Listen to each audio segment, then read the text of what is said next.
Ham is the hind leg of a pig. You can buy it raw or roast it yourself, or you can buy it already cured and smoked. You can buy your ham boneless or with the bone still intact. Bone-in ham has more flavor because processing doesn't disturb the natural muscle, fat, and bones. Thousands of hams arrive at the factory, fresh from the slaughterhouse. The factory's automated sorting system weighs each ham, then knocks it into the designated vat. By grouping hams of similar size together, the factory can better control the quality of the curing and cooking process. Each vat empties into a tumbler. The machine spins the hams for about 5 minutes, loosening the skin from the meat. Tumbling makes this next step easier. Using specialized trimming tools, workers cut off the skin.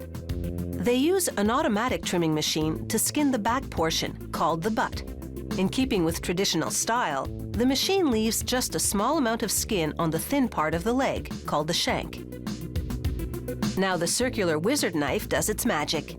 They run it across the butt to remove all but a centimeter of fat. Finally, they chop off the base of the almost meatless shank, called the hock.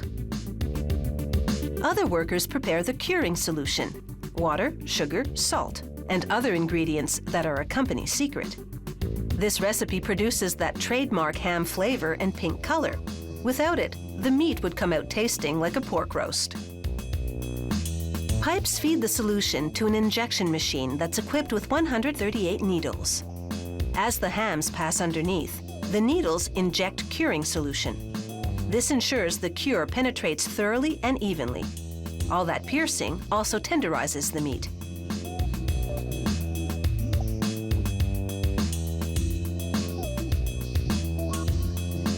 Next, workers load a machine called the stuffing horn. Like a cannon, it fires each ham into a heat-resistant cotton net. Workers close each one with an aluminum clip, then cut off the excess.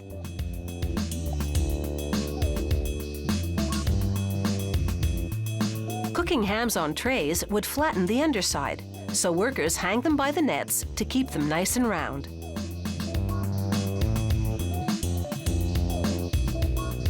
They move the cooking racks into a food processing oven, the industrial equivalent of a traditional smokehouse.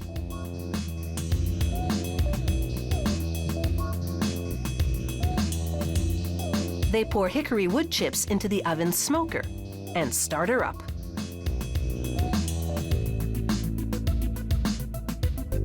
For the next 12 hours, the hams slow cook at temperatures ranging between 65 and 82 degrees Celsius. This tenderizes the meat and gives the smoke ample time to seep in. After cooking, workers shower the hams in cold water for 10 minutes. This rinses away drippings falling from higher hams onto lower ones. Then it's on to the chill area, where over the next 36 hours, the hams cool to -2 degrees Celsius. The nets come off and packaging begins. The factory sells hams whole or, using a bandsaw, slices them into halves or smaller sizes, such as single-portion ham steaks.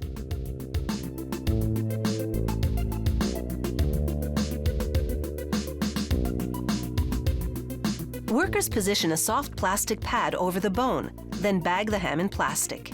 The pad prevents the bone's sharp edges from ripping the package and destroying the airtight seal.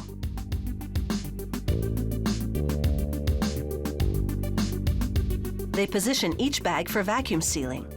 From there, it's all automated. A vacuum chamber descends over each bag, sucking out the air and sealing the plastic.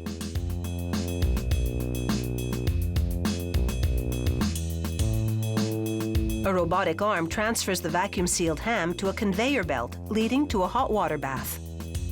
Each bag spends a mere 5 seconds in hot water, but that's enough to shrink the plastic tightly around the ham.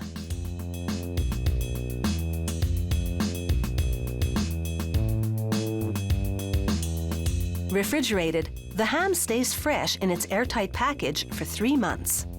Store it in your freezer, and you can ham it up for 6 months more.